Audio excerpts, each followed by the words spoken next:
Yeah. Okay. It's more. Should we go ahead and get started? But yeah, I understand. Get out there. All right. So for your homework last time, we had you guys finish this up. How many people finished it up? Everybody get it? That's pretty good. Can I do one housekeeping thing before we get started? Yes, ma'am. Did anybody park out front where you had to take a ticket? Because if you parked out front, you'll have to pay to get back out. So we just want to tell you now so you can move around to the back. But nobody did? We're all good? Okay. One person Okay. did, but she's signing. She's in doing it front. now? Okay, great. I'll catch her. I have a question related to the facilities here. If we come in late, I understand it's a locked door there. How do you get in? I will be at the door. Oh, all right. Eventually, I'll be there. Oh, And there's a There's a doorbell that they'll ring, and I've got people listening for that. Oh. There's also a number that they can call too. oh, So, all right. But yeah, Okay. yeah, we'll be posted there. Some of them. Okay. So, we finished up with number 4. We'll jump to number 5. Now, I had 2 thoughts going into this. Number 5 is really going to focus on what we want to talk to you guys about today. And we're going to do a lot with that. So, I don't know, should we, tell you what, let me answer the question. We'll give kind of a real quick definition of what a function is. And then Chantel has some wonderful activities for us as soon as we finish up here. And she smiles because she's excited. Okay, so, just put this right up here. Number 5 is, which of the following defines y as a function? So, what does it mean to be a function? Does anybody know? Yeah. Okay, good. So there are actually 3 main pieces. We had that we had 2 of the pieces named. An input has an output. Okay, so there's an input and there's an output, which for every input there can only be one output. But then the third piece is there's a relationship between the 2. So, for example,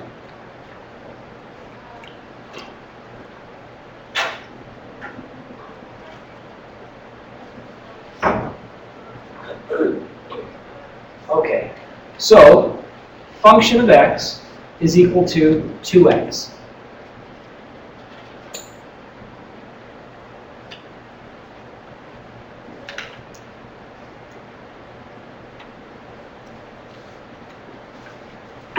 Now, a lot of people don't get very intimidated when they see something like this, y equals 2x. But when we replace that y with the function of x, it makes you a little bit nervous. Really, there's no difference in how we handle this. Really, what we're saying is that x is holding our place there. And we want to know what the function of x is. The function of x is going to be 2 times that x. So that's the relationship between the 2, the relation. So if my input was -2 into this equation, or this function, what is my function of x?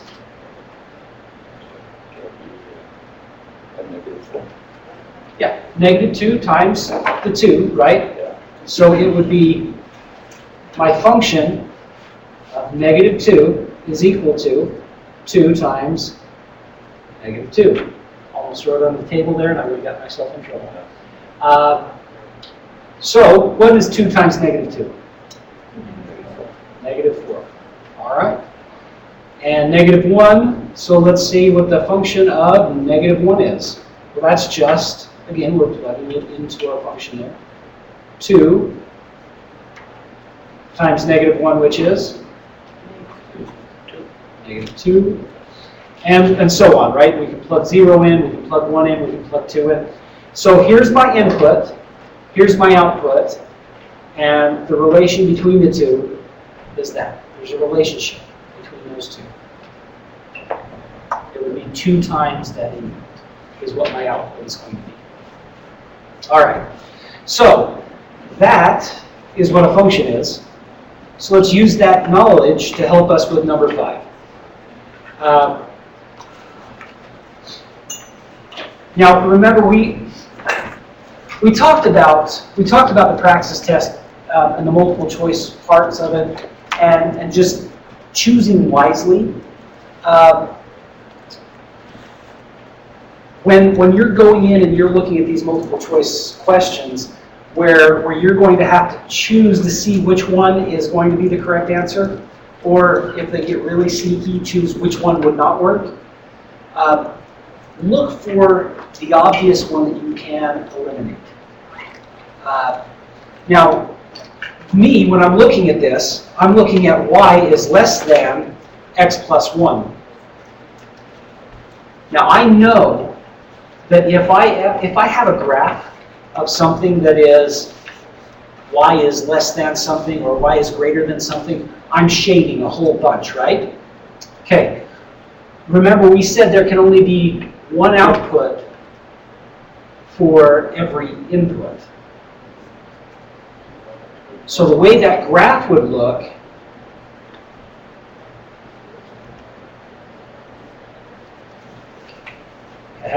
graph paper.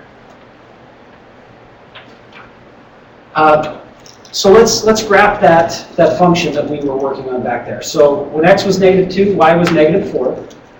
So x is -2, y is going to be -4. When x is -1, y is -2.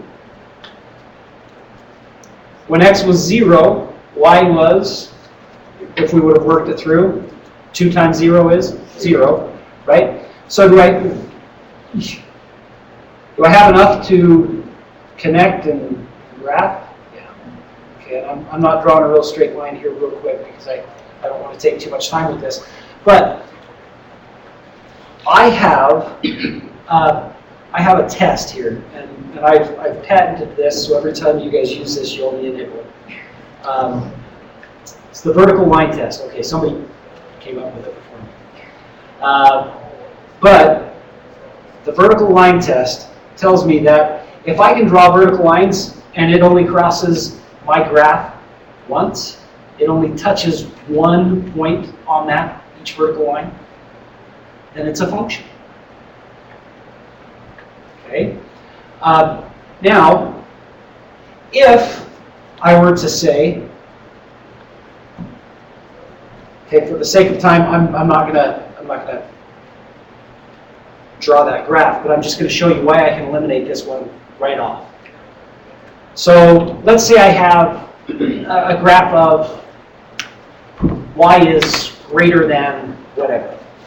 Okay, so I've got my dotted line for my graph, or for my limit. And then I'm going to shade because it's greater than, right? So if I draw my vertical line, how many times is it going to touch a solution to that? Infinitely many, right? It's touching all over right there. And we don't want that. That can't be a function. So instantly I'm looking at D and I'm thinking, nice, easy, I'm done. It cannot be a function because there's more than one output for that input. Okay? Questions on that? Everybody feel okay with that? Fantastic. All right, so again, good test taking tells me that, that D is not the answer. So, I'm getting rid of that. So then I'm just going to work through and look and see. So x minus y squared equals 4.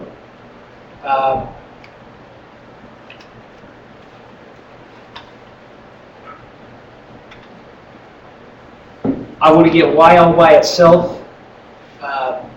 But when I'm doing that, I really want to avoid having a negative. So I'm going to add add y squared to both sides. So that gives me x equals 4 plus y squared. I'm going to subtract 4. That gives me x minus 4 is equal to y squared. Now, I don't care what y squared is. I don't want to know what y squared is. How do I figure out what just plain old y is? Square root. Okay. So, I know that the square root of x minus 4 is equal to y. But, do you remember last week when we talked about taking the square root? And when you find out what the answer is, like, if we wanted to know the square root of, or let's say x squared is equal to 4, and we wanted to find out what x was, so we took the square root of x squared. We would find out that x is equal to 2, right? What else can x be equal to? Negative 2. So, we also know that it's going to be the plus or the minus, right? It's going to be the positive y over the minus y. All right. So, using good test-taking skills, looking at this, remember there can only be one output for every input. And I'm saying right here that for my inputs, I'm going to have a positive output and a negative output.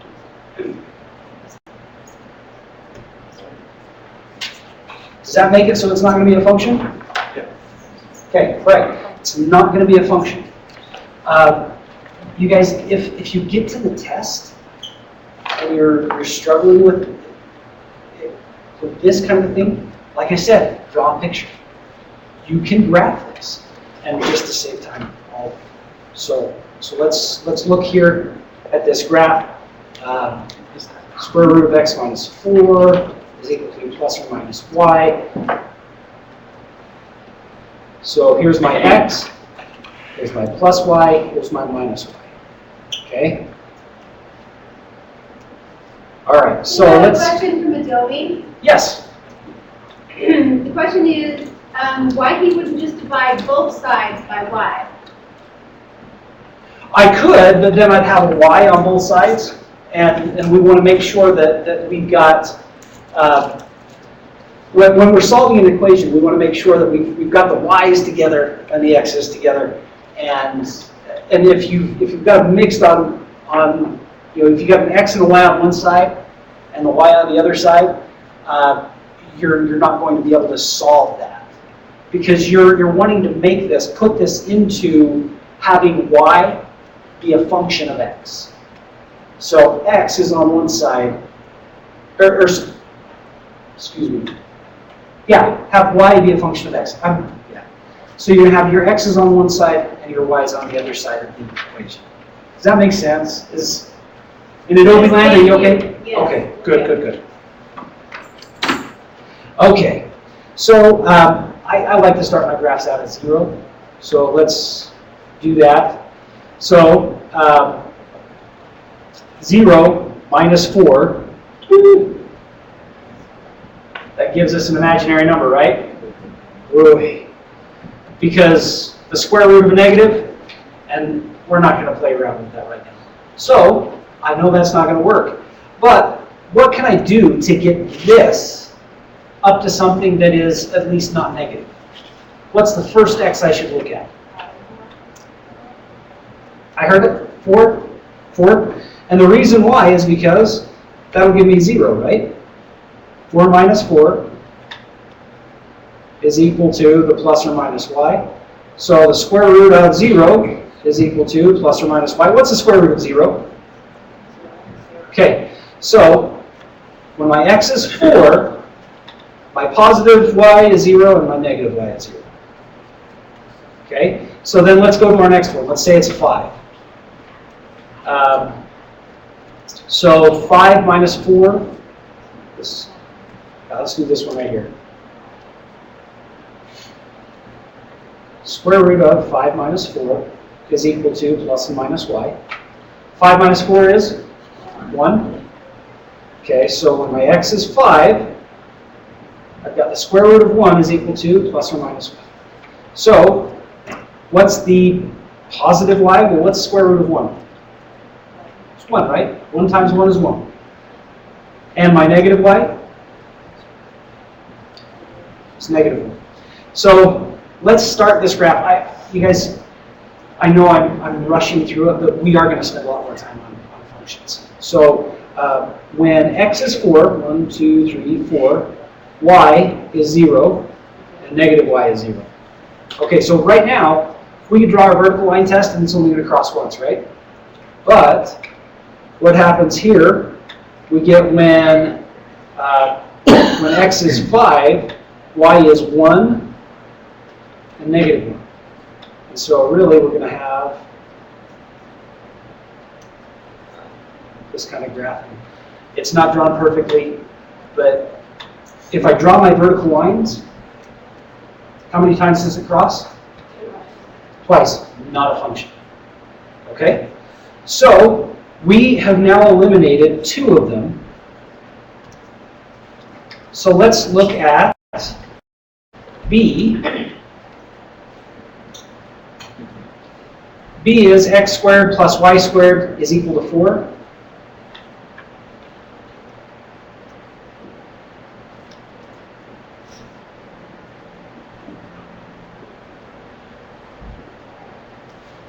Okay, again, we want to get our x's and our y's on the same side.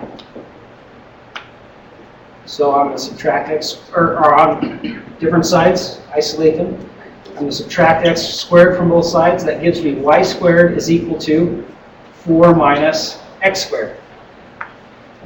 But again, we don't care what y squared is. We want to know what y is. So what do? Square root. And that gives me, again, we're going to do the plus and minus y, right?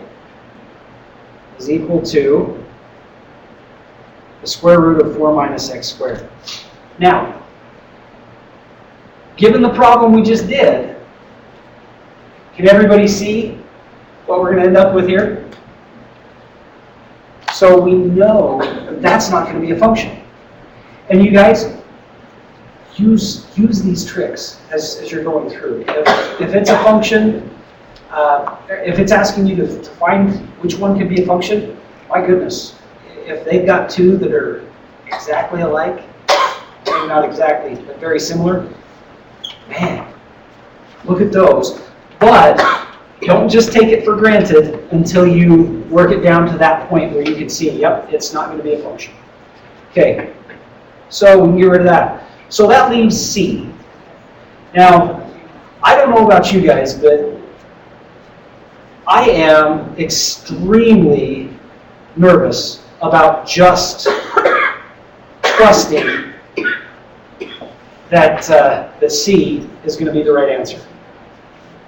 So if it were me, I'm going to work it because you can actually check it very, very quickly.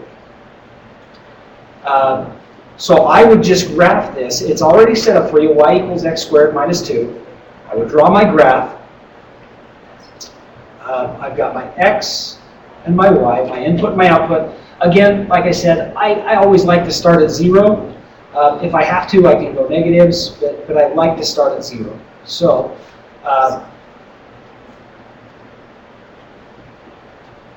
you guys got to tell me if I'm hiding it from you. Yes?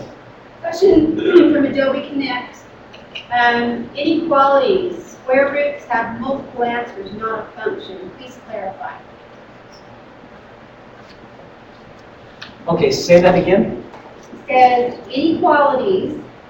Square roots have multiple answers, not a function. Please clarify. Okay, so square roots when we are working with that taking the square root of y squared, because we know we're going to have a plus and a minus there. But if I'm taking the square root of, if I'm saying that my y is equal to the square root of this stuff, where I haven't taken the square root of the y, so we can have that be a function. Am I saying that right? Or well, we've got a squared, an x squared. An inequality, Well, and I think Go ahead. what Hal's Yeah. also referring to is, if you recall when we do the vertical line test, in order for it to be a function, it can only pass through one point. yes. So when you're dealing with an inequality, you're going to pass through multiple points, because everything down below this line is a solution on this particular graph, meaning I'm going to have more than one point. I'm going to have 5, 6, 7, infinitely a number of points there that could be possible solution, or that are solutions. And so because of that, inequalities are not functions. When you're dealing with square roots, Okay, so let me show you in let me show you in a graph, and hopefully this will answer. I'm guessing what they're seeing is they're seeing that there is a y equals x squared plus 2, and they're seeing that squared with the x, and that's making them nervous. And so when your y is squared, you're generally going to look like that. Okay, you're going to have something that looks, when your y is squared, you're going to have two values for your y. And vertical line test is not going to allow that to be a function. When your x is squared, you're generally going to have something that looks like this. Your vertical line test is going to allow that to be a function. he says, great, I got it. Okay, good, Yeah. good. Okay, so This that's may, what the, Get to yourself. This may, I know you're creating your table, but this may be actually a good time to go through the different kinds of equations and how they relate to graphs. do you want to do that? Yeah, we could do that. Fantastic. And so we'll finish number 5 in a second, and then we'll move on. And I will let Chantel. Okay. Okay, so the first kind of graph that we can run into is a straight line. I'm not sure you can actually see the color differences when we graph it. So the first kind of graph that we run into is a straight line. This is called a linear equation.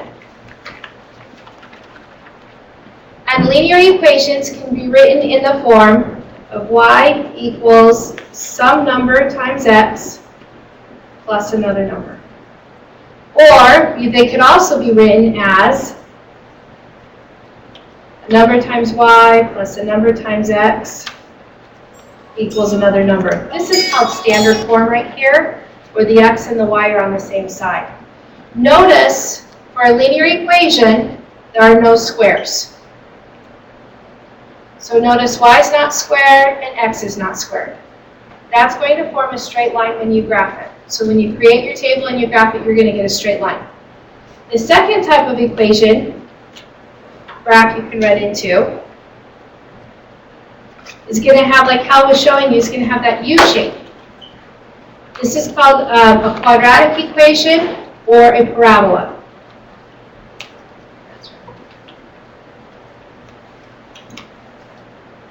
This one. No, that's right. Okay. This equation does have a square in it, and it can be written usually in the form of y equals some number x squared. Now, there's some variations. We can actually put things in here and make it even fancier. Another way you can look at it is you've got some number x squared plus some number times y equals, but you have an x squared. And that's going to form a parabola. So if you solve it for y as Hal was doing and you get x squared, you know you're going to have a U-shaped graph. whether it goes up, whether it goes down. And we'll get into that a little bit more as we start talking about different types of graphs. Then you're going to run into, I want to jump straight to hyperbole, but it's not that.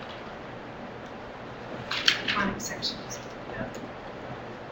Yeah, I'll show you the shape.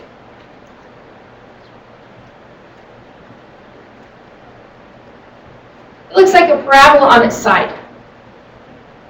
So what do you think would cause the parabola? And we've actually kind of seen it when we created our table. What do you think would cause the parabola on the side? Okay, that's when the y is being squared instead.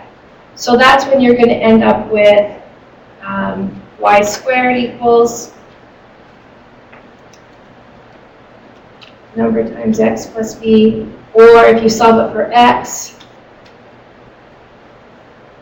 but it's where the y is squared. So looking at these, can a linear function be, can a linear graph be a function? Yes, because it's going to pass the vertical line test. Can a parabola be a function? Yes. Yes, because it's going to pass the vertical line test. Can this one be a function? It's going to fail the vertical line test because we're going to have multiple points. And so that's like what you saw on that question. When the y is squared, it's going to fail that test. And we saw y in the algebra, it's because we're going to take the square root. And there's both a positive and negative end. Okay, now taking that, what other kind of graphs do we still have? I think I heard it. A circle graph. The way you can identify if you have a circle is if you have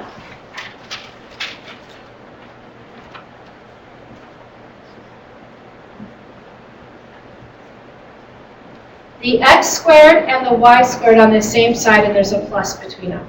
You know you're going to have a circle. So there's a whole bunch of different ways we can write that, and there can be middle terms and things like that, but what you want to actually look for, so here's another example of an equation of a circle. C would be squared, though. C is not squared. Oh, not squared. So we could have, so we've got some middle terms in here. That's a really long example of a circle. But what you're really looking for here is the x squared and the y squared, and they'll be adding together. Actually, this one may be more of a squish circle, depending on the a and the b. We could actually be dealing with an ellipse here. But now, if you think of the graph of a circle or an ellipse, would they pass the vertical line test? No. And then the last graph is called a hyperbola. No, it's not. Yeah, it is. And what it looks like is you actually have two parabolas together. They're either this way or they look like this. Would these ones pass the vertical line test? And the way that you run into this is you'll have basically the same equation you have with a circle. The difference is instead of a plus, you're going to have a minus in between them. So you will have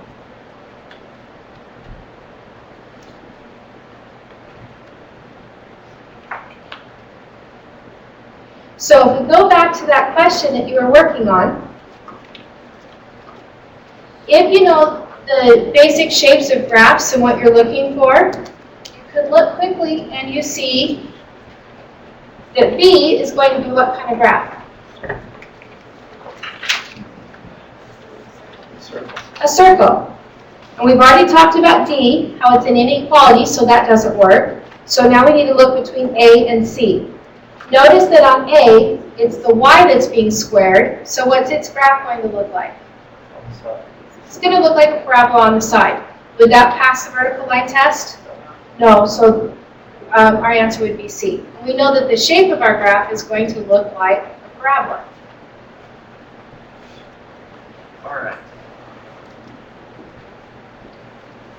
All right. So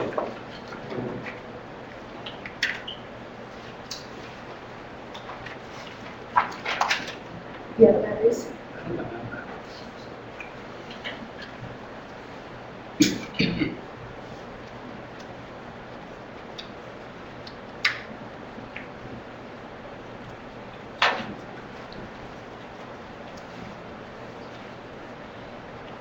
Okay, can you hear me now? Ah, fantastic.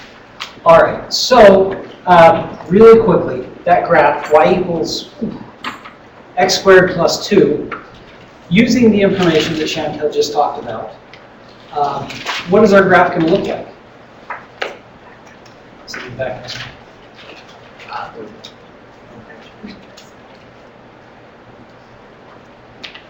Okay, so it fits that pattern. So we know that it's going to be up or down. Okay. But again, oh, go ahead. I have a question. On the side graph, that's not a function. If it involves an absolute value, that would change it, right? Yes. Oh, yeah, show what the absolute value graph would Can look like. you repeat his question as well? Oh, I'm sorry. So he's asking what it would look like if we had an absolute value. So, An absolute value graph? Thank you for asking that. that's a great question. When you have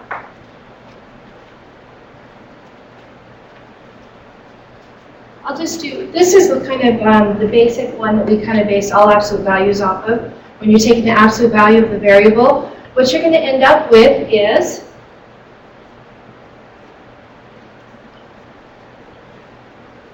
a V-shaped graph. So looking at this absolute value, would it be a function? Yes. Yes, it would, because it would pass the vertical line test.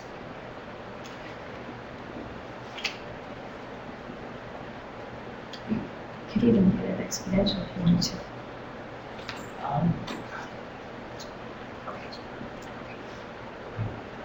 There's nothing.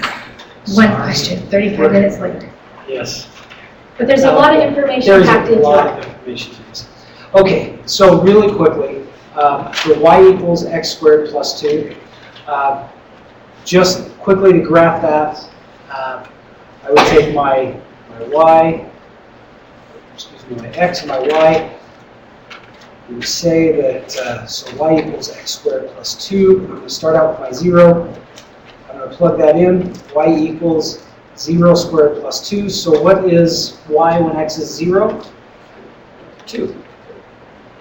I'm going to go with a negative 1 and a positive 1 here. So y equals negative 1 squared plus 2. You flipped it. Thank you. You are welcome. Thank you for communicating that to me. Okay, so y equals negative 1 squared. What's negative 1 squared? 1 plus 2 is 3. And y equals 1 squared plus 2. What's 1 squared? 1 plus 2 is 3. So, plugging that in, when my x is 0, y is 2. When my x is negative 1, y is 3. And x is 1, y is 3.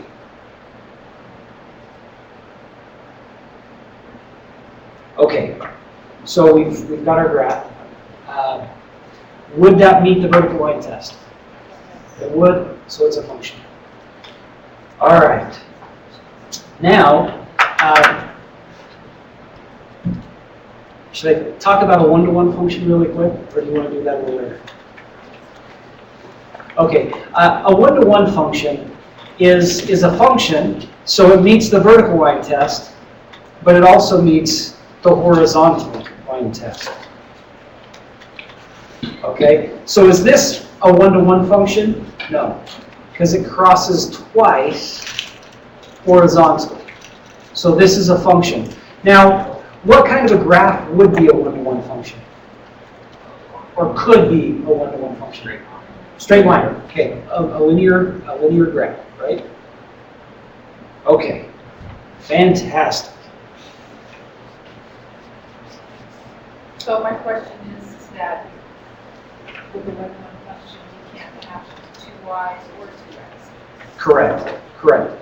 So the question is, with a one-to-one function, you can't have the y's with the same x's or the x's with the same y's.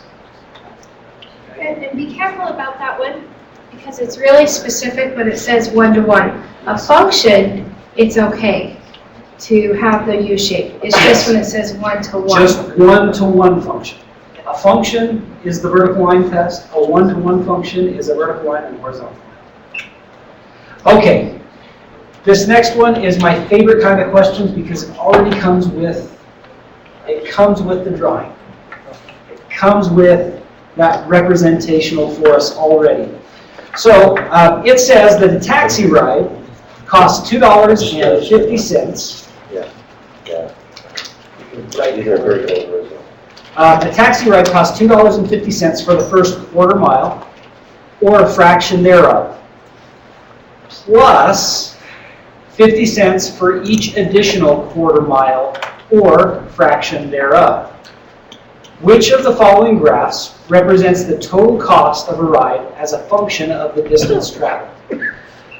So, looking at this, we know that when we step into that cab, we close that door, the second it starts driving, how much do we owe? $2.50. Now, if I step into the door of that cab and then step right out, do I have to pay anything? If it hasn't moved at all, no. So we know that if we're at zero distance, if we haven't moved anywhere, we don't owe anything, right?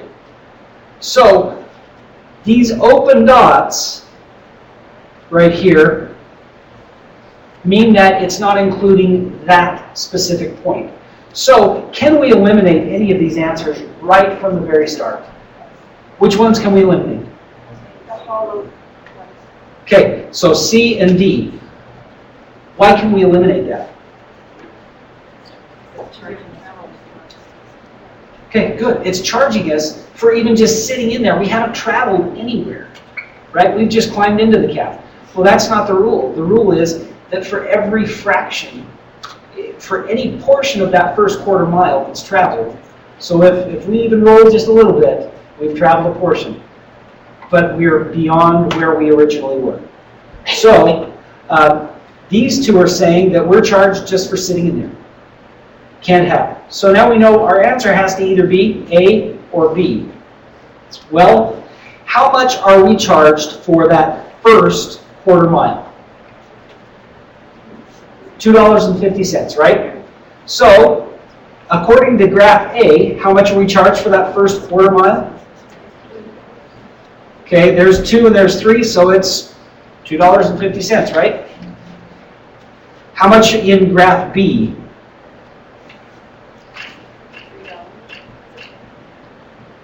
Oh, $3. Oh, and you know what? Looking right here, it's saying we're charged just for sitting in the cab. I didn't even notice that right away. Okay, so we can eliminate B, and we know that the answer has to be A. All right, fantastic. Number 6 is A. Check this right because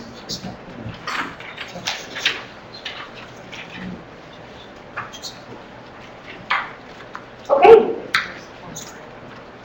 Ready to turn the page?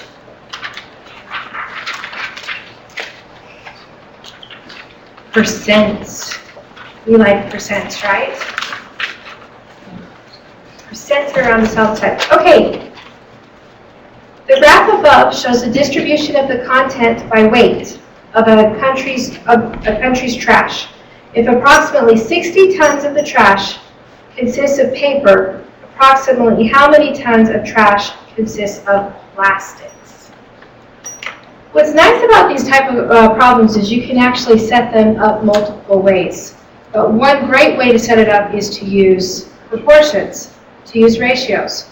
So, the thing that you want to remember is you want to stay consistent when you're setting up a proportion. Whatever you set up on top of the first ratio, you want to set up on top of the second ratio.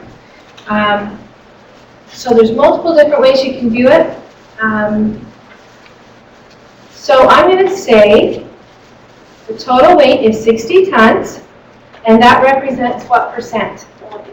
40%. So I'm going to put 40% underneath. I'm going to go ahead and write 40%, but when we calculate it, we'll have to change that a little bit. Okay, and that equals, do I know how many tons of plastics there are? No, I don't know how many tons there are, so that's my unknown. And what percent is the plastics? 8%. As long as you stay consistent, it should work. So, can I use percent? What do I need to do to percents in order to effectively use them? Change the decimal. Change them to decimals. So 40% would change into what decimal? 0.40. 0.40. Yeah. 8% would change into what decimal? 0.08. 0.08, or 8/100ths. Okay, so now I can go ahead and solve this. How can I solve this proportion? Cross multiplying. Okay, so a lot of you know the cross multiply and divide. We multiply the two numbers that are across from each other. And we divide by the number that's been left out. So we're going to do 60 times 0.08 divided by 0.40. And the good news is you should have a calculator, for those of you that need a calculator. So what do we get? What did I hear? 12? So my missing tonnage should be 12. So now hopefully we find it actually in the correct answer here. And we go through and we see that yes, it is indeed D is our correct answer here. We'll have 12 tons of plastic. So if you can set problems up as ratios, a lot of story problems can be set up as ratios. Kind of look for that. That helps you be able to solve those. Just keep in mind, whatever you set, you can set up the ratio any way you want. You just need to make sure whatever you put on top in the first fraction, you put on top in the second fraction. Keep consistent, and it should work out. All right. Fantastic. Thank you. I'm leaving my microphone everywhere. All right. Number 8. If a student takes a test consisting of 20 true-false questions and randomly guesses at all of the answers, what is the probability that all 20 guesses will be correct? All right, so we talked about this a little bit last time, some probability stuff. Now, what is, if it's a true-false, how many correct responses are there? 50%. Okay, there's one correct response in a true-false, right? And how many total answers are there? Okay, so there's 2 total responses. So probability is going to be correct over possible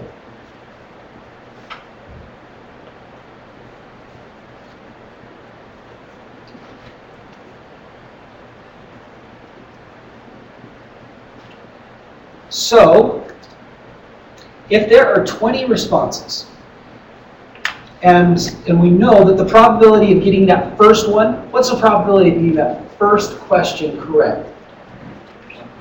Okay, so there is 1 out of 2.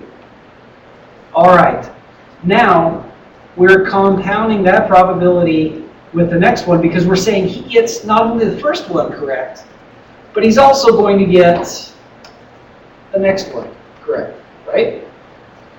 So, 1/2 times 1/2. Because there's a probability of getting that second one correct, 1 out of 2, correct? What's the probability of getting the third one correct?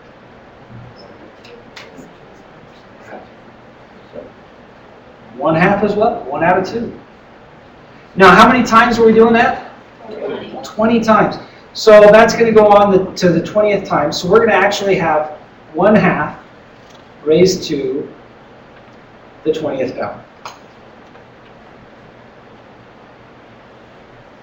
So our correct answer would be B. So can we figure out the probability we'll get the answers right on the Praxis if we randomly guess? What was that? Can we figure out the probability we'll get 100% on the Praxis if we guess? How many choices? How many choices? We can figure that out. But if there's 4 choices, what's the probability you're going to get the question correct if you just guess? 1/4, 25%. Ooh. My odds aren't Not looking good very odds. good. Okay, Odds. no guessing. But if you can eliminate, your odds get better. All right. Number 9. So you remember, I hope I didn't. Okay.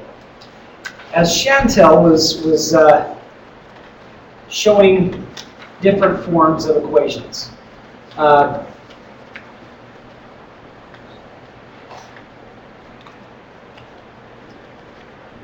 She wrote something down that looked like that.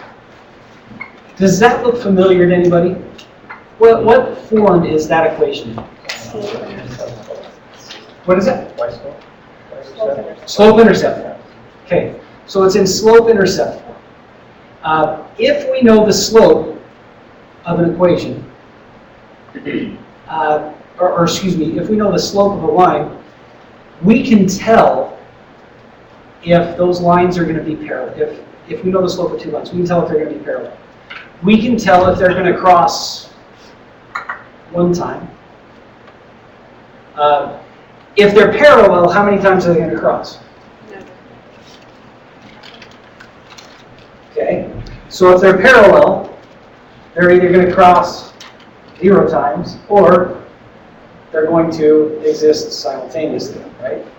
It'll be the same line, if they have the same slope. If they don't have the same slope, exactly how many times are 2 lines going to cross? Once, right? Because they're lines, they can't turn back around and come back, can they? All right, so they'll cross one time if their slopes are different. They'll cross 0 times if their slopes are the same, or they will cross or occupy the same space forever if their slopes are the same and they're the same line. So for number 9, it says, for each equation in the table below, check the appropriate box to indicate whether the graph of the equation in the xy plane will never intersect once, or coincide with the graph of the equation above. So we can do this problem several different ways. We can arrange them all in a slope-intercept form, and then the ones that have the same slope, just plug a couple points in and see if they exist in the same points. Or we can draw the graphs. My choice, again, I love visual. I love the visual because it's very easy for me to see. So we'll do the graphs. If we want afterwards, we can do the points, point slope, or excuse me, slope-intercept form if you guys want. So with that, let's look. Y equals -3/2 x plus 4. So my x and my y. Again, I'm just going to start with 0, see where I'm at. What's 0 times -3/2? So here, let's work these out right here. So y equals -3/2 times 0 plus 4. So 0 times -3/2 is 0 plus 4 is 4, right? A question from Adobe. Yes. Could you please ask him to repeat what he said earlier about how to tell if they intersect? Okay. So I was talking about here. I'll just show. I'll show. If 2 lines are parallel, they're going to have the same slope. Okay, and slope is really just the rise over the run. I can tell by this equation that its slope is -3/2. So I know that let's start out with that first point, 0, 4. Let's just graph that one right here. So when x is 0, y is 4. 1, 2, 3, 4.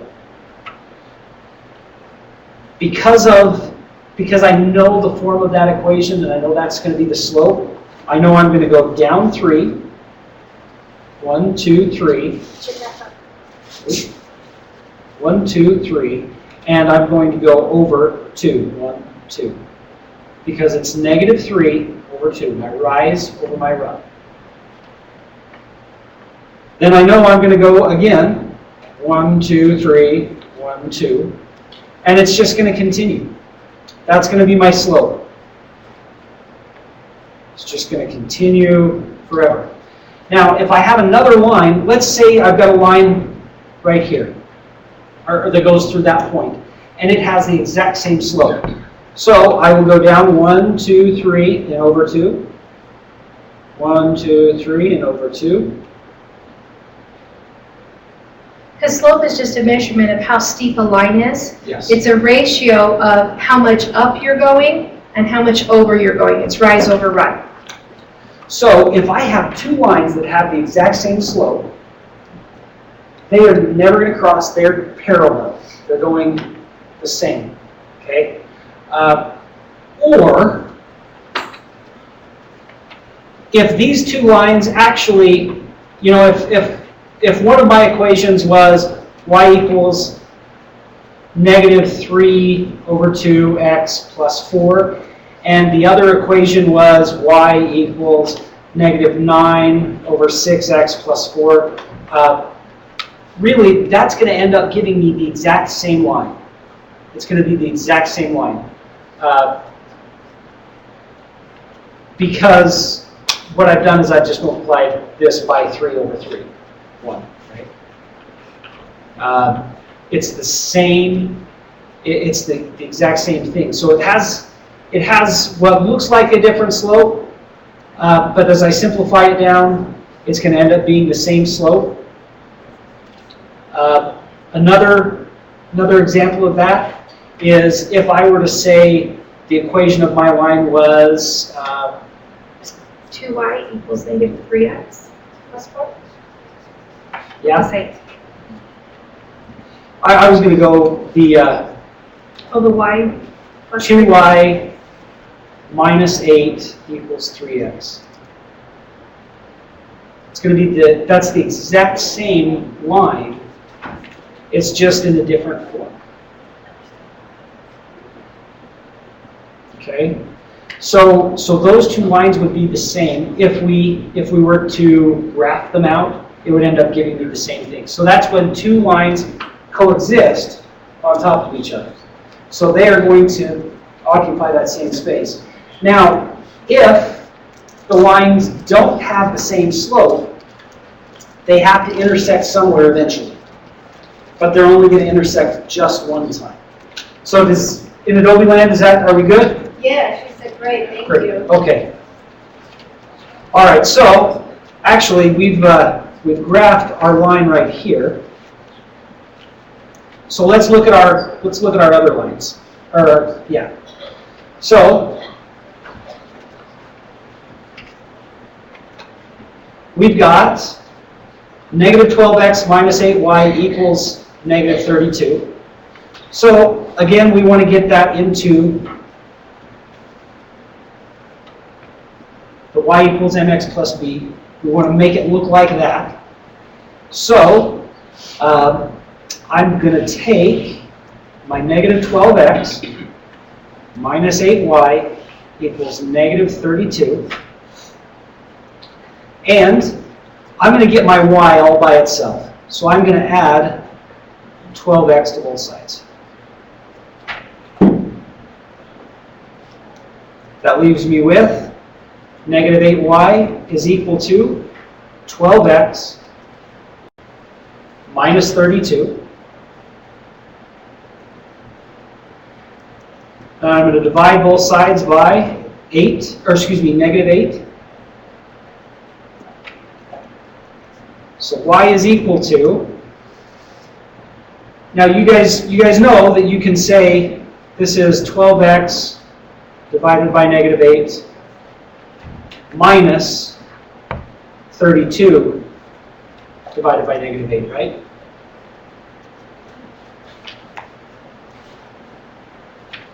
So let's simplify this. Y equals,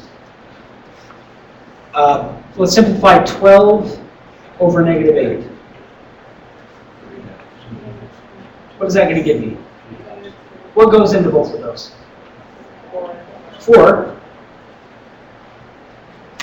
So 3x over -2. 32 and 8. What's 32 divided by 8? 4. So minus, and it's a negative, right? 32 divided by -8 is a -4. When we do minus a negative, really what are we doing? It's plus, right? Minus a negative is plus. So y equals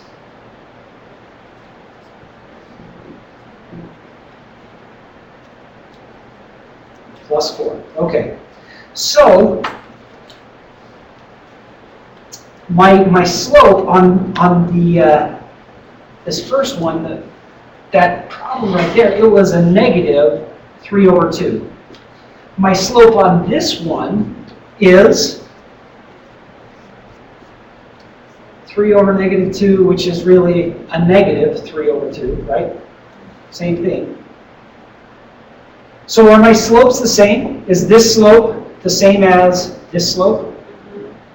Okay, so what do we know?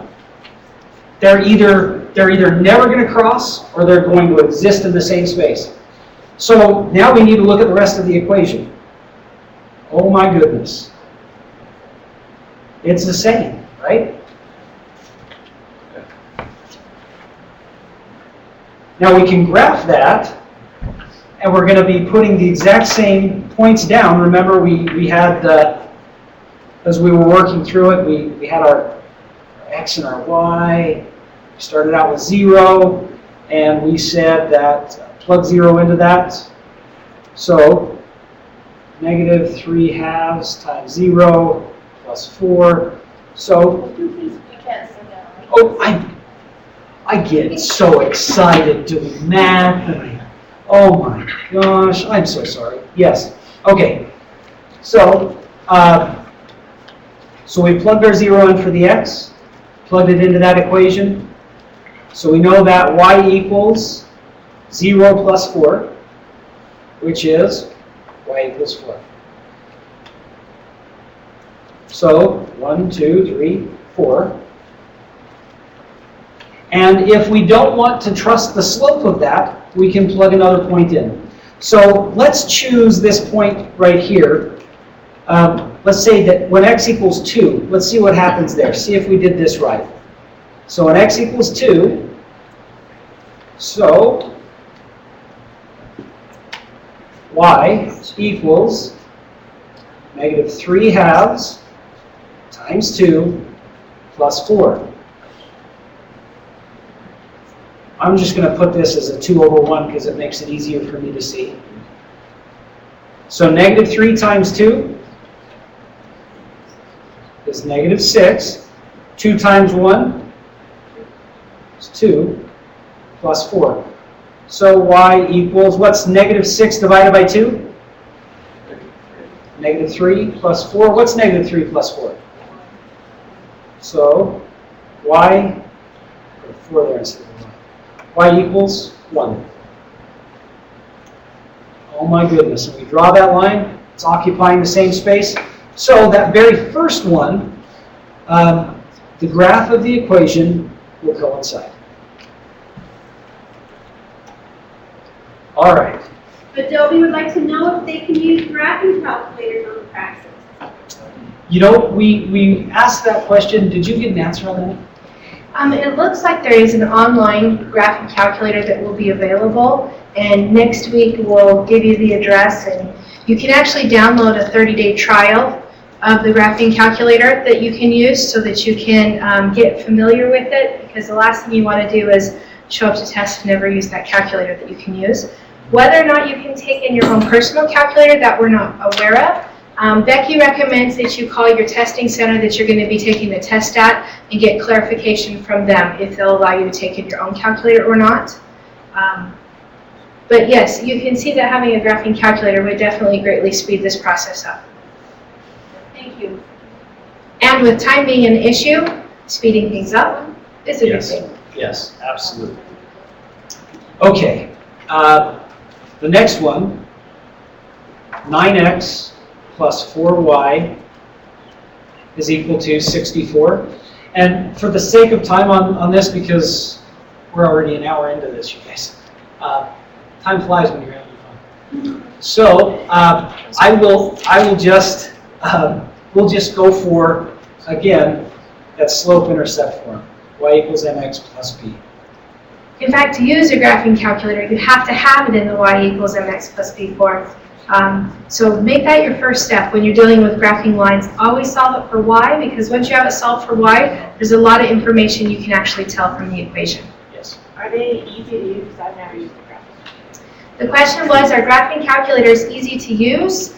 With practice, they are. Yes, and really, we'll play around with the online one this week, and we'll hopefully come next week with a demonstration.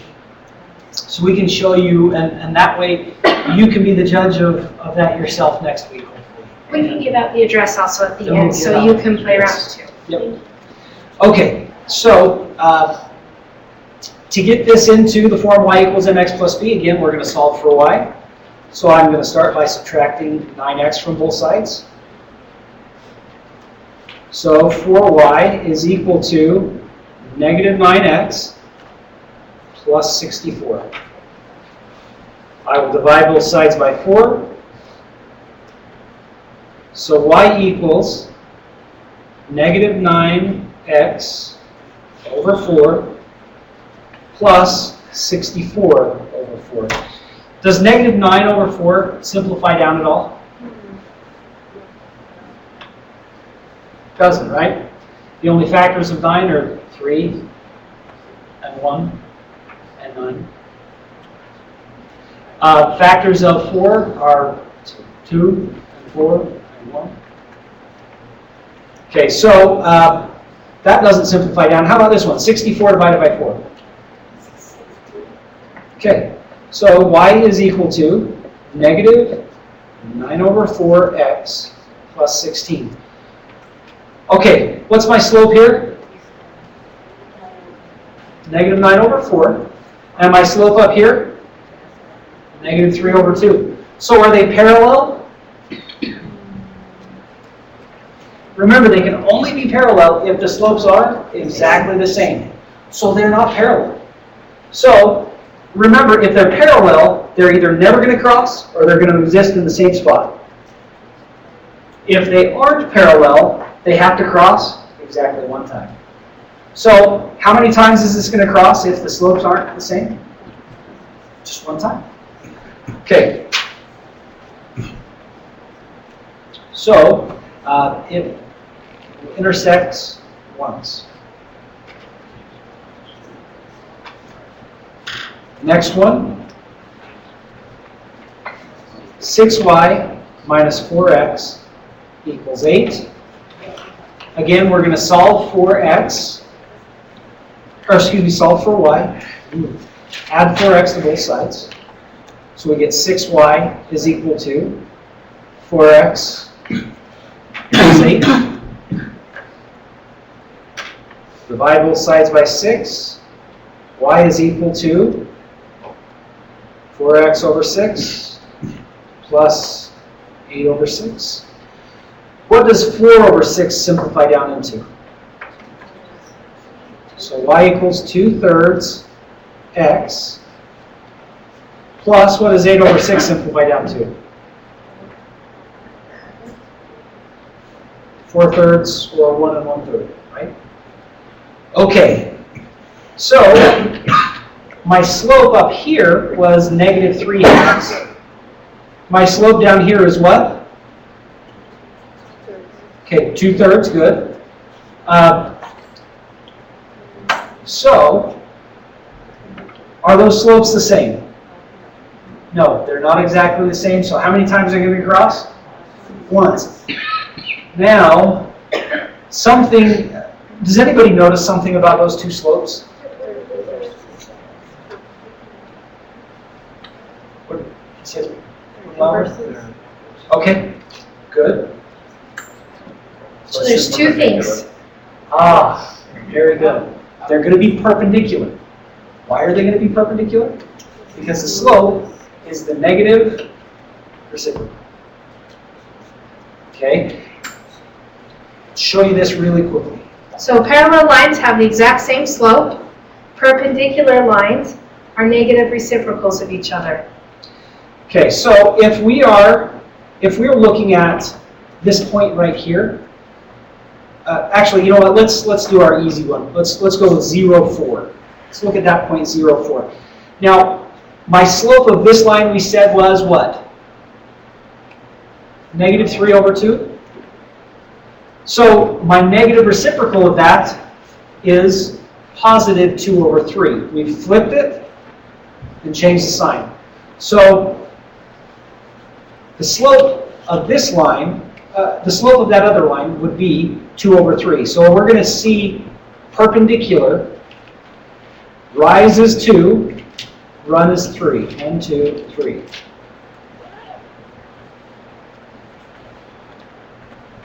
What do we know about perpendicular lines? What does it mean to have two lines that are perpendicular? Forms a right angle, not a wrong one, right? What does it mean, a right angle? 90 degrees. So we put that little box there, right? So, how many times is that going to cross again? Just once, right? But it's a special once because it forms a 90 degree angle. That means it's perpendicular. And a quick check for perpendicular slopes is when you multiply them together, they will always equal -1. Perpendicular slopes when multiplied together will always equal -1. All right, so our last one, 12y plus 18x is equal to 36. Again, we're going to get it into y equals mx plus b, slope-intercept form.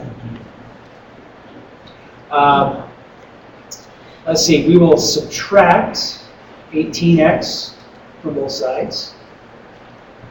So we've got 12y is equal to, I always want to put my x's first, so minus 18x plus the 36. Divide by 12 on both sides.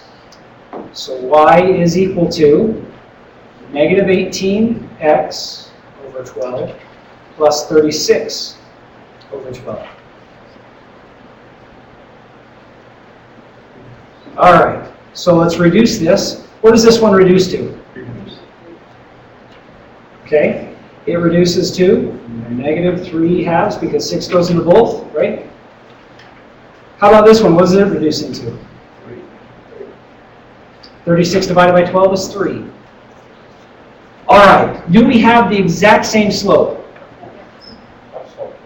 Okay, slope is exactly the same. So, going back to our handy-dandy graph,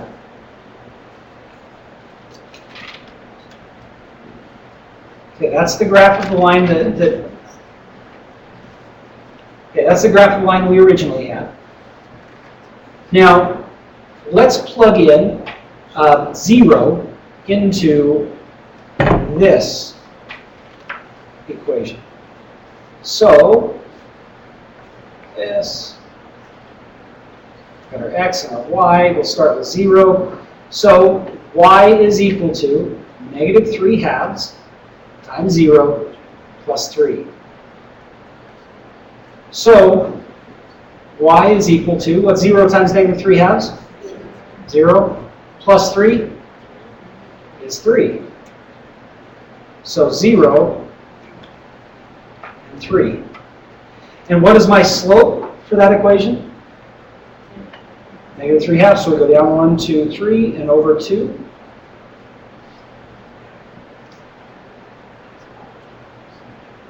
How many times are those two graphs going to cross? Never going to cross. They're not going to cross.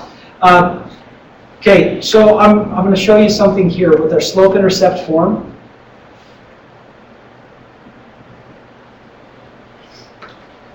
The m is the slope. What is the b? Mathematicians are very tricky when they name things. So remember, this is called the slope-intercept equation. He is where one of your buses goes. Okay, so b is where it crosses that y-axis. Okay, where x is 0. B is where it crosses that y-axis. So that's why it's the slope-intercept form. B is going to be the y-intercept. So if you know that, we wouldn't have even needed to plug it into our equation, right? We could have just looked and we could have said, okay, on my graph, I know my y-intercept is 3, so 1, 2, 3. I know my slope is negative 3/2, I go down 3 over 2. So, those two will cross exactly 0 times. So they will never intersect. Okay, you guys, we've got like 45 minutes left. If you need a break, go ahead and take one anytime you need to. But we will keep going. I don't know if we're going to get to... Let's go ahead and do number 10. And please don't feel bad that we've only gone through 10 problems because they actually tie directly with the resources that we have for you. We're going to finish up with number 10 this time. We'll cover the rest of them next time. But the reason is because part of the resources deal with graphing. When we looked at, by the way, thank you to everybody who emailed us with areas to focus on. It turns out that the areas of greatest concern were functions. And with functions being a big part of the test, that's where we want to focus. We'll also focus on the algebra, which is the solving equations. You can see today there's been a lot of solving equations for y. And then the geometry portion. There's a lot of nervousness, I think would be a safe way to say about the geometry portion. So today we're going to kind of focus on functions. So a lot of the questions we've been doing have related to that function category. That's why we're going to finish up with number 10, is because it relates to graphing, the slope-intercept equation, which we just talked about, and slope itself. Okay, And so... the reason why those clever mathematicians named it B is because in Latin, it's pateni, which means intersection, or intersect. Very good. I always told my kids it was because. So very good. Thank you. All right. So number 10, it says a line in the xy plane passes through the points -2, -7, and 3, 3. When the equation of the line is written in the form y equals mx plus b, what are the values of m and b? Okay. I'm going to work this one through, and we're going to graph it first, but then I'm going to show you another way for us to do this. All right. So, graphing it, our point is -2, -7. So 1, 2, and 1, 2, 3, 4, 5, 6, 7.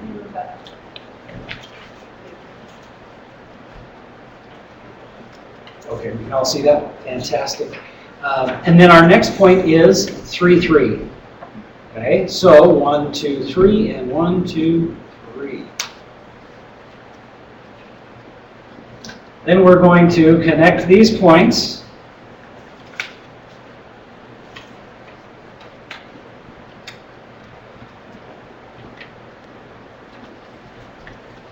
And where does it look like it crosses the y-axis? Okay, it looks like it crosses right about at -3, right? Maybe? Is there any way for us to be sure? How can we, what is a clever little trick for us to check? Anybody know? Okay. Well, is there a way we can find out what the slope is on this?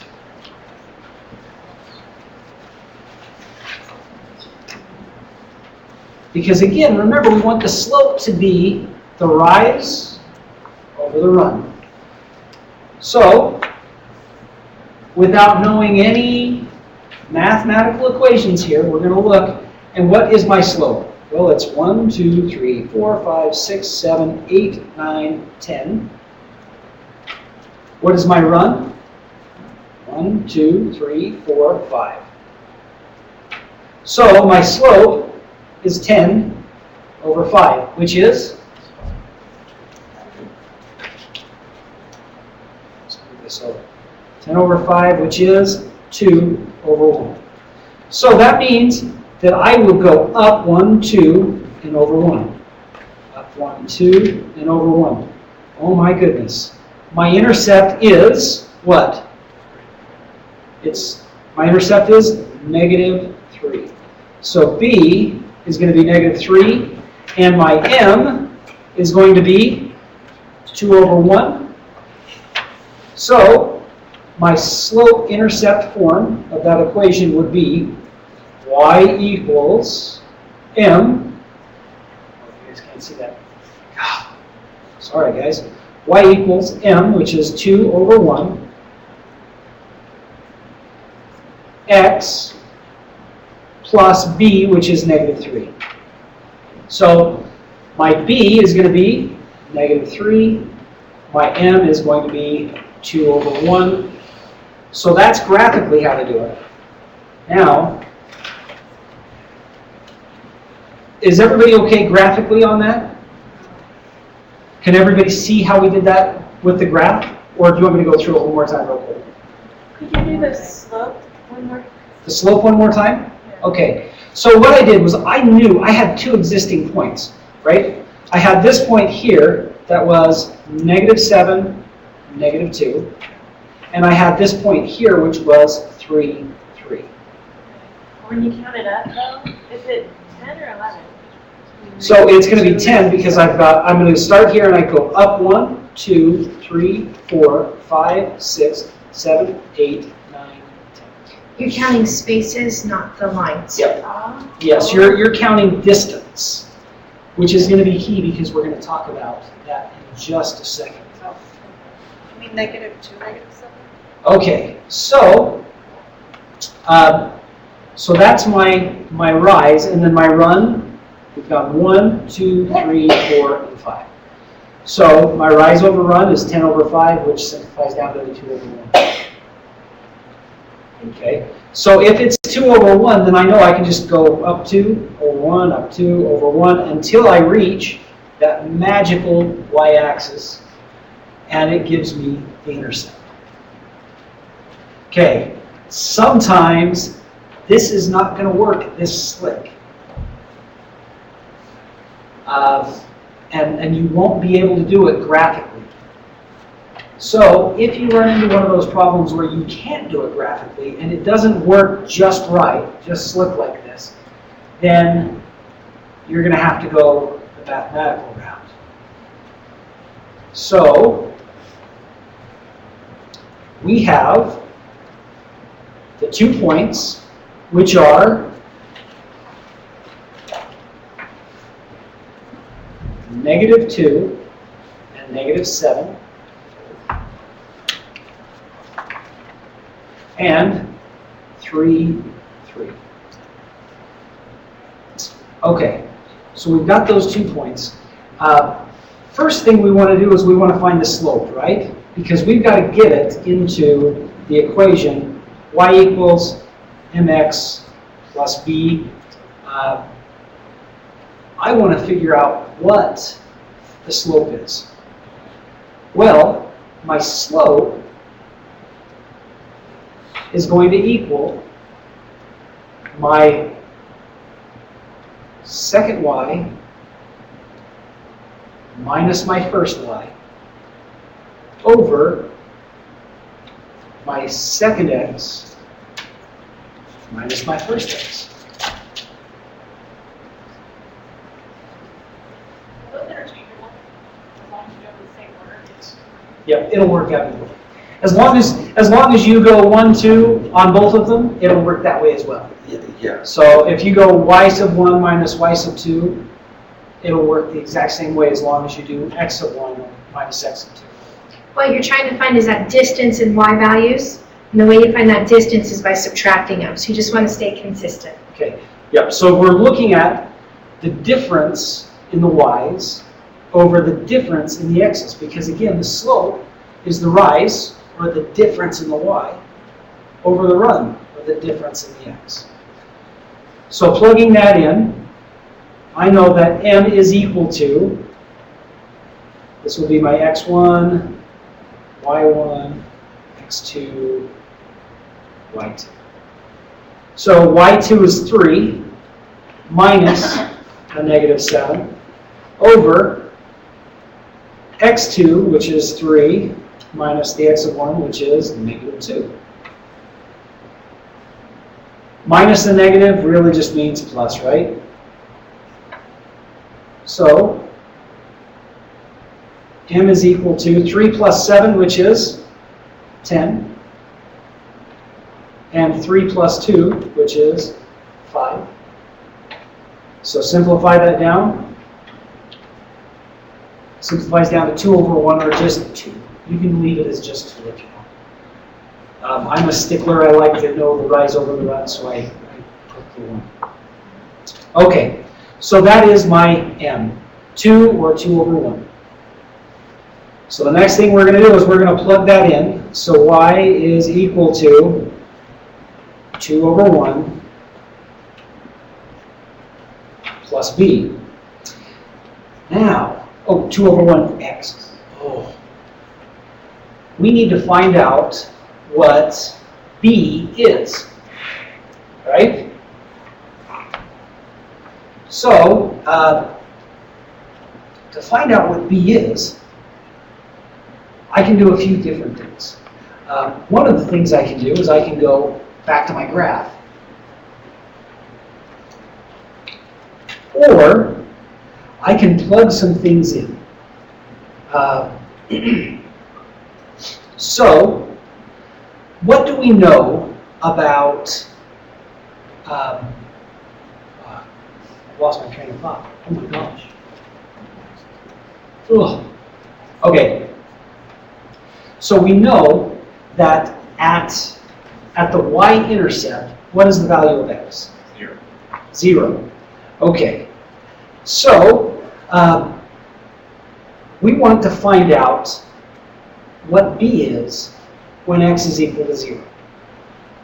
Or what y is when x is equal to 0. But look, if we put 0 in, all we end up with is, if we put 0 in, we get 2 over 1 times 0, which is 0, plus b. So we end up with y equals b. That doesn't help. That didn't tell us anything, right? Is there a sneaky way that anybody can think of? I mean, we've got part of an equation here, right? Y equals 2 over 1 times x plus b. If only we had something to plug in for the x and the y. Oh my goodness, we do, right? In our problem. What are the 2 points we have? Negative? Okay, so we have the -2, -7, and 3, 3. Doesn't matter which one we use. We're going to find it regardless. What numbers look easiest and most comfortable for us to use? 3, 3. So which one is the x? Is it 3 or is that the y? Sorry, just kidding. Just kidding. Okay, so we've got our point 3, 3. This is my x. This is my y. I'm going to plug that in. I know that y is 3 when x is 3. Oh my goodness, I only have one variable down there, right? Oh, jeez, sorry guys. Once I plug that point in for my x and y, I know that I've only got one variable left. I can solve for this and figure out what b is, right?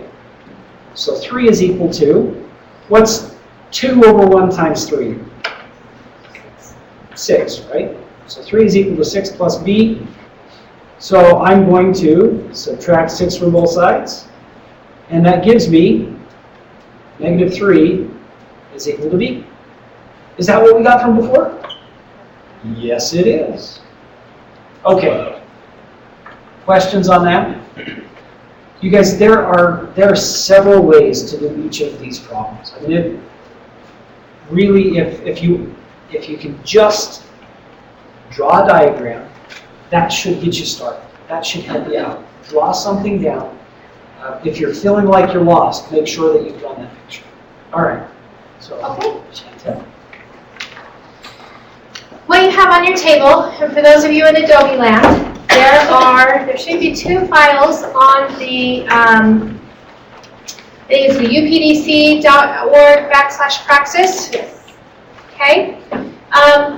All of this information, all these worksheets can be found in electronic. This is actually the first 3 pages of many worksheets. One thing that we did get in our emails, again, thank you for taking the time to email us. One thing that we got in the emails was repetitively, we just need practice, lots of practice problems. And if you go to the internet and you search, there's not a lot of practice problems already combined together into one source. So now you're looking for a bunch of problems. So what we've done is, under the function category, we've pulled together through EdHelper and Kudo software a bunch of worksheets that relate to functions and graphing equations. And that's why doing what we did today with the warm-up or the beginning part was really great, because we did a lot of that graphing. So now you can go back and practice. Now there are like 30 worksheets on there. Please don't think you have to do every worksheet, every problem on there, because quite frankly, you still have a job. You still want a job. So don't panic. What you want to do is you want to focus on the areas that you're not quite sure about. So as you're flipping through them, this one looks a little challenging, I'm not quite sure. Try it and see what happens. Now, I hate getting a set of worksheets without getting a set of answers. So on there is also a second file which contains your answers. So you will be able to look to see if you are getting the correct answer. So it's intended to be kind of a self-study guide as you go along. What I recommend is you try the problems first and then look at the answers. But if you print the answers out and have them in front of you while you're looking at the problem, the answers have a tendency to trigger how we will do the problem. And so if you try them first and then look at your answers, you'll get a better idea if you're understanding the problem or not. Now what we would like you to do is you're going through that packet as you're looking at it. If there is something you're just not sure about, or you've tried and you need it worked out in front of the whole group, please let us know and we can do that. We don't want to go through all 30 worksheets. Working out every problem next time. That just wouldn't work. As you can see, we're not even yet to number 11. So, but if you find ones that you have a question on, I'm sure other people in this group have a question on also. So those are ones that we would like to see. So please send Hal or me an email saying, I really need to see how we do these particular types of problems. Okay, so again, getting back to what you have in front of you, it's the first 3 pages out of that packet online. And it talks about functions versus relations. And we actually talked a lot about this. The first page just kind of goes through the definitions of the functions and the relations. And it also describes the vertical line test. But at the very bottom, it defines 2 words. If I've got my box here, and I know it's a function, what that means is whatever I put into the function, how many answers am I going to get out? Just 1, because I know it's a function. What values we put in are the x values. We call the input values the x values. These also have another name, and it is called the domain. When you're talking about the domain of the problem, you're actually talking about what x values work here. Not all x values work in every problem. For instance, if I had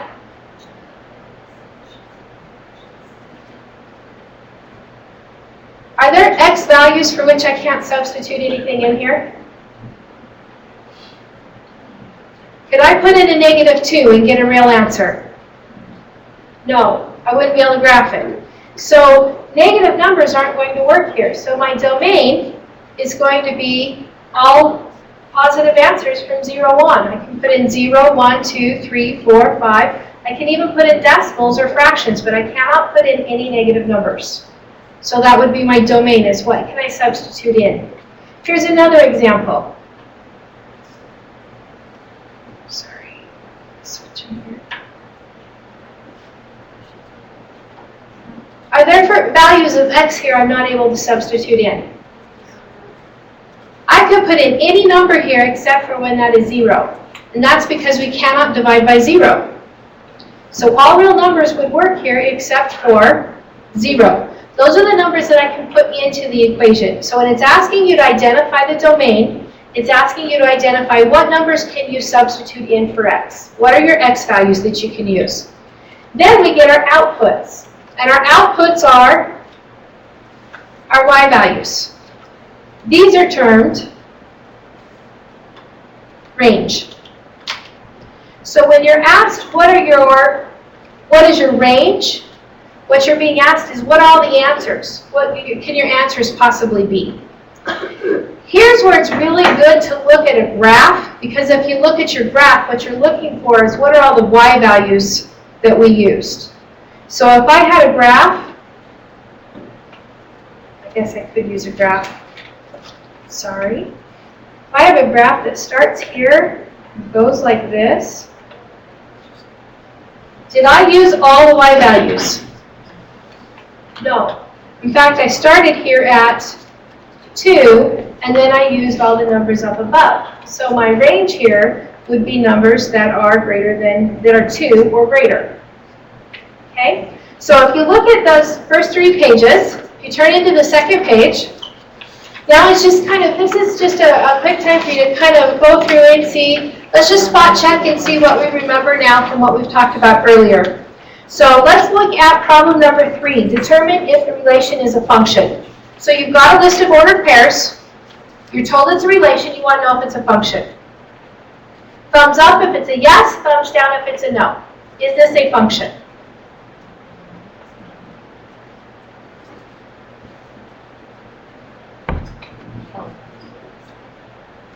Okay, turn to your elbow partner and tell them what you think. Those of you on Adobe Connect, you can type it in if you want. How would you figure that one out? Put a 3 in.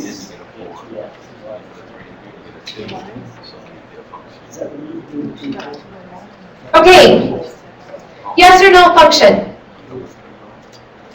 Okay, it's really kind of hard to see when you're looking at it this way, isn't it? So what you can do is what's called a mapping. That looks like this diagram right here. What a mapping does is it actually shows you how things relate. So if I look at number 3, these are my x values, and these are my y values. So question number 3, my x values are -3, -2, 0, -2 again, and 4. My y values are 0, 4, 5, and 8, right? So my domain would be the x values, my range would be the y values, but let's see how they relate to each other. When I plug into my black box -3, what do I get as my answer? 4. So I draw an arrow to that. When I plug in -2, what do I get as my answer? 5. When I plug in 0, I get 0. And when I plug in -2, I get 5. So actually that's the same ordered pair again. When I plug in 4, I get 8. Now what you want to look at is every x value that you put in, did you only get one answer out? We did. Even though -2 is listed twice, every time I put in -2, I still get 5 as an answer. So this is a function. Because when I plug in an x value, I only get one y value as my answer. Notice how the mapping, the picture helps you that a little bit better. What's another thing I could have done to check if it was a function? Could have graphed my ordered pairs. And if I graph my ordered pairs, then I'm looking for the vertical line test. I'm looking to see if any two ordered pairs are stacked on top of each other. Questions? This is much quicker than ordered pairs, right? And we want to go as fast as we can. So. Yeah, depends on what you're comfortable with. Okay, let's look at question number 5. Question number 5. Is this a function? Careful. Does every x value point to only one y value? Yes, it does. It's okay that y values, there are multiple y values. What you're looking for is, does x only point to one y? So number 5 is a function. Look at number 6 though. Do you see how number 5, if I put number 5 at negative 5 into my black box, I either get 2 or I get 10. That's when you know it's not a function. Okay? Let's look at number 7, function. Thumbs up if it's a function, thumbs down if it's not. Excellent. What's a really quick way we could determine if this is not a function? Vertical line test. Vertical line test fails here. What about number 8, function? Thumbs up, not a function, thumbs down. 8. Great. Number 8 is a function. Again, use the vertical line test if you have a graph. We've talked about number 9 already. Thumbs up if it's a function, thumbs down if it's not. Excellent. It does not pass the vertical line test. This is not a function. Okay, let's quickly look at the equations here. Number 10. What kind of graph is that going to give us? Linear. And we know that that would pass the vertical line test, therefore this is a function. What about number 11? That one is a parabola on its side, isn't it? So this one is not going to pass the vertical line test. It is not a function. Number 11 is not a function. That's in an absolute value.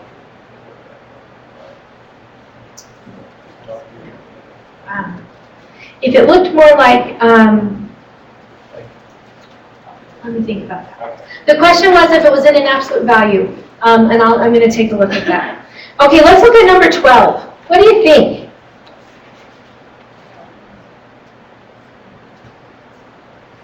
That's a little bit harder one, isn't it? Because we haven't talked about number 12. What's one way I could tell if this is a function or not? I could quickly graph it. Make a graph. Let's go ahead and make a quick table and we'll graph it. How many points do I really need to test here?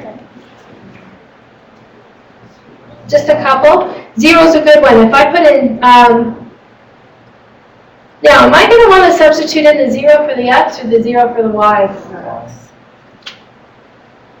If I substitute in the 0 for the y, what do I get in terms of x? Yes. Oh, thank you. Contagious. What do you get? All right, what happens if I put in 1?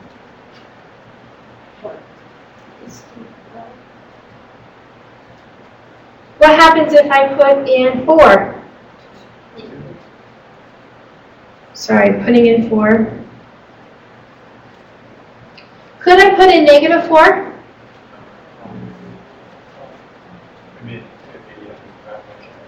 Right, I wouldn't be able to put negative 4 in place of y, because then I get an imaginary number. So now when I start looking at the graph, I've got 1, 1, I've got 0, 0, and I've got 2, 4.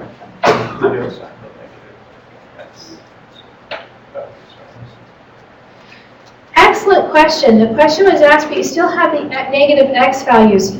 Notice right here that the square root, it's only positive. It doesn't have a negative in front of it. Because I have not physically taken the square root, I don't automatically look at the negative. I can only look at what's written on here.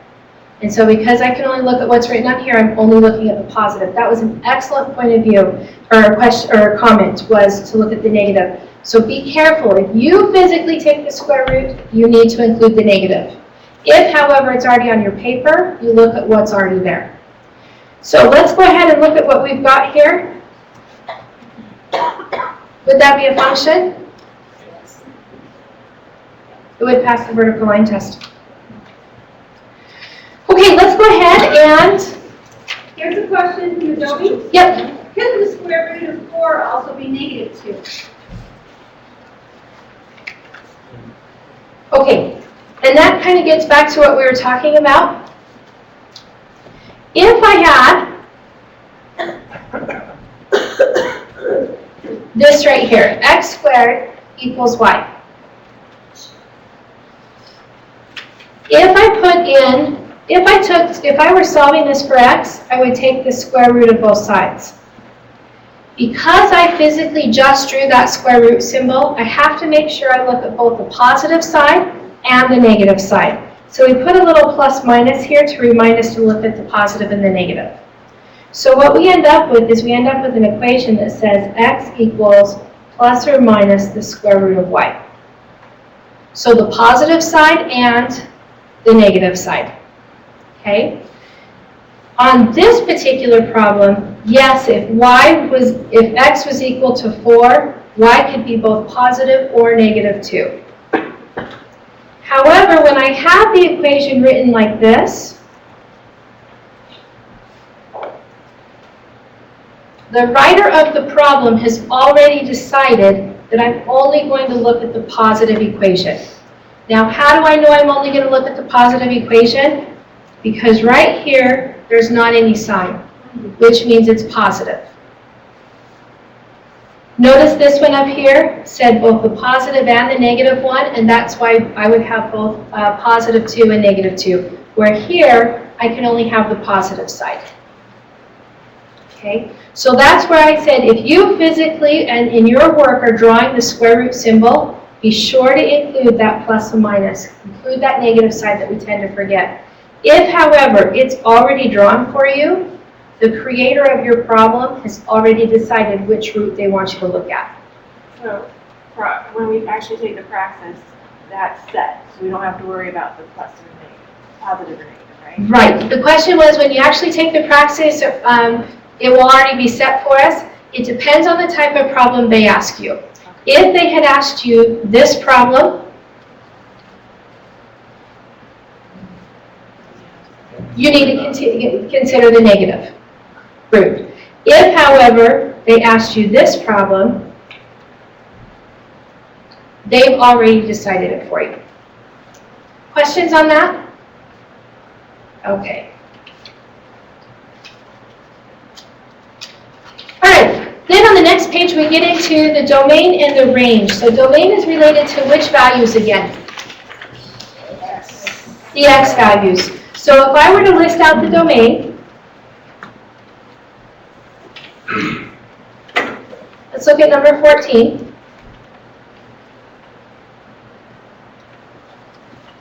I'm going to be listing all of those x values.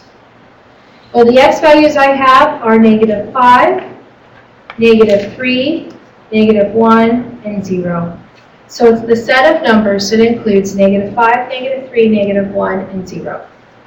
Now, typically when we list the domain and the range, you like to do it from the least to the greatest.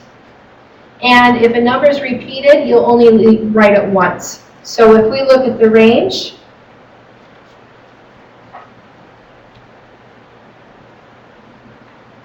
I've got 1, 0, 2, 3. So what would I probably want to do here? Switch that 1 and the 0. So my range is the numbers 0, 1, 2, and 3. Okay, when you're dealing with the mapping, you can find domain and range just as easy. Domain is going to be your x values, so those numbers are my domain. Range is going to be your y values, so these numbers are my range. When you're looking at a graph, sometimes it's a little easier, sometimes it's a little harder. What you need to think of is in terms of x and y. So right here, if I'm thinking of domain, what x values can I substitute, what x values are being used here? All of them. This is all real numbers. Even though the graph looks like it just goes to right there, notice the arrows on the end, which means it's going to extend out forever on both sides. So we're going to use all real numbers here. Not just the whole numbers, we're going to use the decimals, we're going to use the fractions, all real numbers. What about my range? Look at your y values. What answers do I get back? All real numbers again. Notice the y-axis here, I'm spanning all those numbers. How do you write that? Probably get more specific. What was that? What was the question? How would you write that? Okay. All real numbers. And you put it in Double by R. Okay, so the question Can you is, do how set would you write notation? that? Mhm. The set notation would look like, if you turn to the first page, where D equals X, where X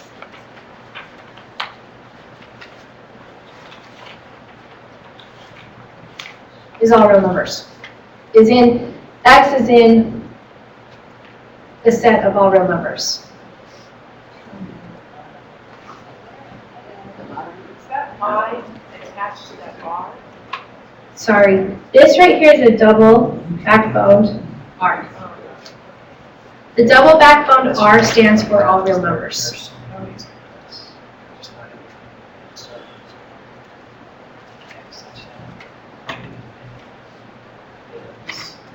Can you read how that goes on that? What are the other symbols? Sure. The question was, can we read what the other symbols are? Hal, you want to read this one? What was that? Read this one. Read which one? The Oh. set. Okay, so X, such that X is the set of all real numbers. And we were just talking, there are other ways you can write this. Oh, yeah. You could write the domain is X such that X is equal to all real numbers and write it all the way out, all real numbers. I was asked if you could use the greater than, less than notation with infinity. You could. Sometimes you'll even see, sorry.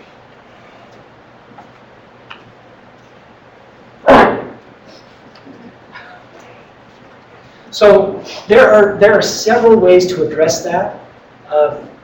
There's not just one right way to write that out. As long as you have the right vocabulary, you're saying that this is the set of all real numbers, you're okay. So you're either looking for the words all real numbers or you're looking for the double backbone R. I'm not sure how they would list it out on Praxis, to be honest. Okay.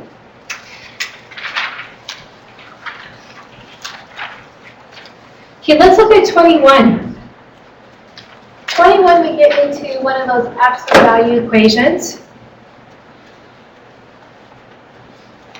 So what do you think? What numbers can I substitute in place of X here? Am I limited in what I can substitute in? I could substitute any answer in, couldn't I? So my domain here would be all real numbers. What are my answers going to look like when I get them back out? They're all going to be positive. In fact, if we were to look at the graph,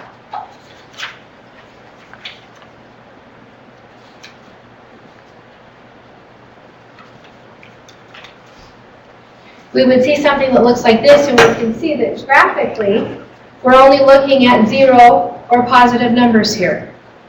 So we're looking at the set where X is greater than or equal to 0. Okay? And then we've actually seen under the challenge problems, we've seen a problem that looked a little bit like that today. And so I'll let you go ahead. Well, let's first look at it. Does that look like it is a function?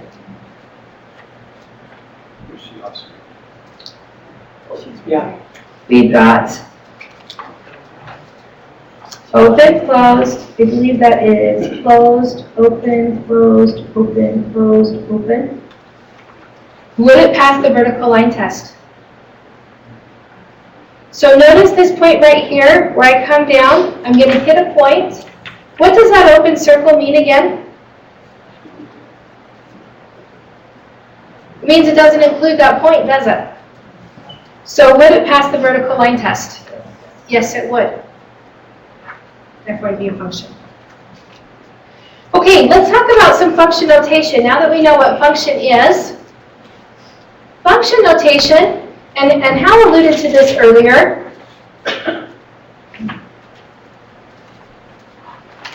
This is how we know we have a function.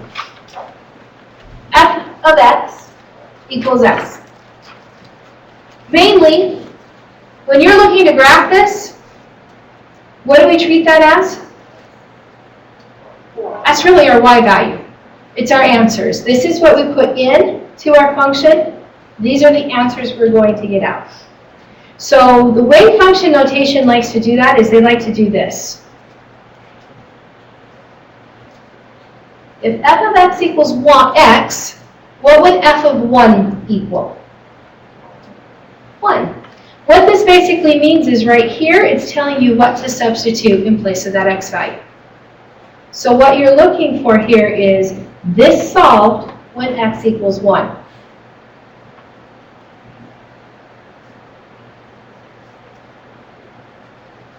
So if I have f of negative 10, what am I going to substitute in place of x? Negative 10. And that's some function notation. So if you look at the packet, those of, that's what happens when you're attached to a microphone, right? Quickly going through the packet that's been put together for you online. The worksheets want you to spell out if it is, let's see. You'll have problems that look like this. They simply want you to find the domain and the range for each one and then determine yes or no if it's a function. Okay? Again, looking at the equation, we did a lot of this today. We spent a lot of time on it today, determining if it is a function, looking at the equation. So more domain and range, given both the equation and the ordered pairs. Then we have some function notation, solving. So here, if I want to find f of negative 8, what do I need to substitute in place of x? Negative 8. Here we get a little more complicated. Let's look at this one. We want to find g of 6. So g of 6. What do you think we need to do there?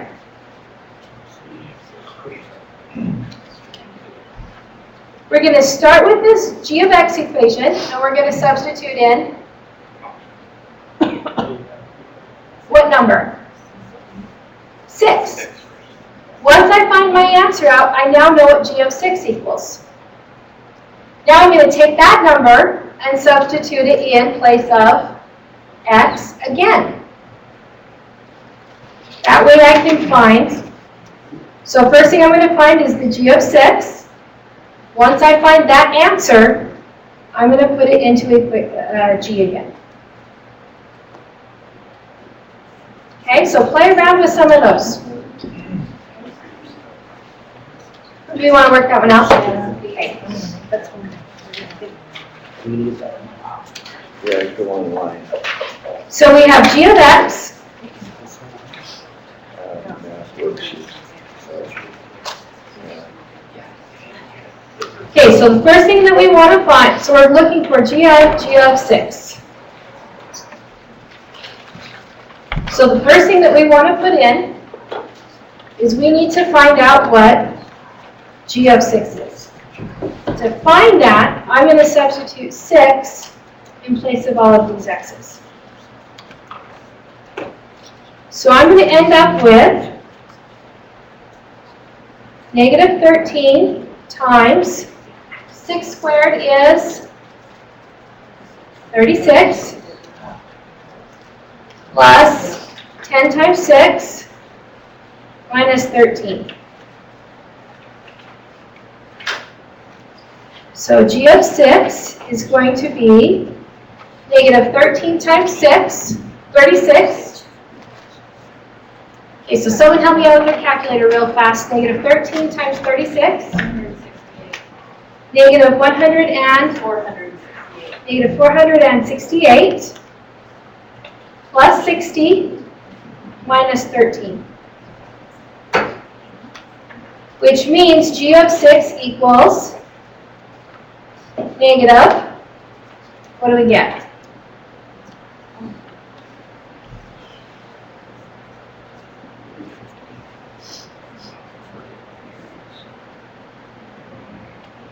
What do we get?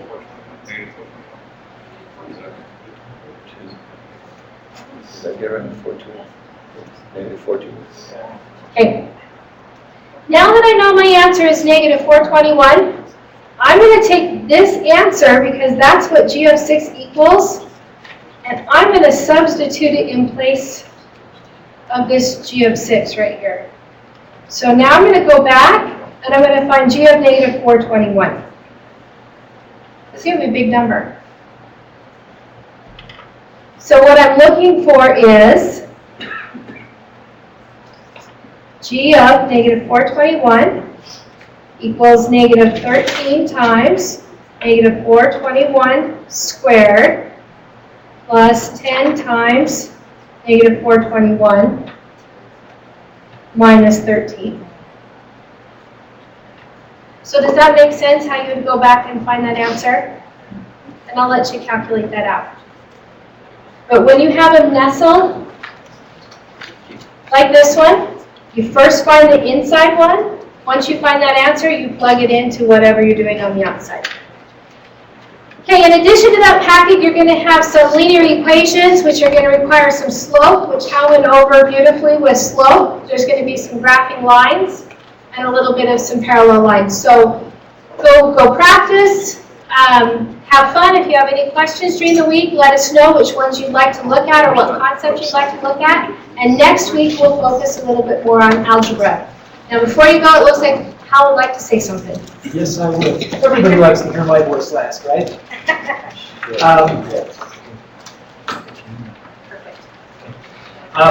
So I am going to post our emails again there for you. Again, it's hstrain@tooeleschools.org and ccowan@tooeleschools.org. And if you guys have questions for us, please send them to us. But one thing that I will ask is please put in the keyword Praxis. Thank you. Stop throwing the mic. Please put in the keyword Praxis as the subject, because that way I can do a search for my emails and I can pull up the emails from you guys much more quickly than just searching through all the hundreds of emails that I've done. So anyway, keyword Praxis, and those are our emails. And please, if you have questions, please email us. Things you want us to talk about, we're here to help you. So thank you guys very much. I have 5 people that did not sign in when they came in. So if you did not sign in, please come back here and do so. Hey, let's go have some